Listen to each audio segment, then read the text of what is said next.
There are so many people out there who don't know whether their concern should be discussed over a phone call or could it be just a simple chat or an email.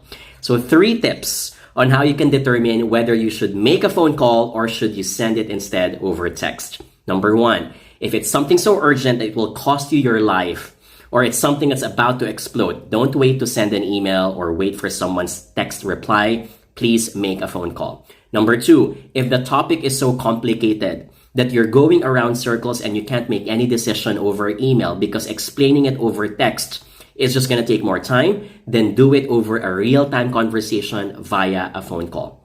And number 3, if this person has been too slow to respond and is known in the past for ignoring emails, you have all the license to make them pick up the call.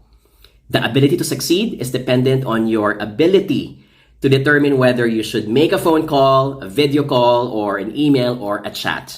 Apply it immediately when you get back to work.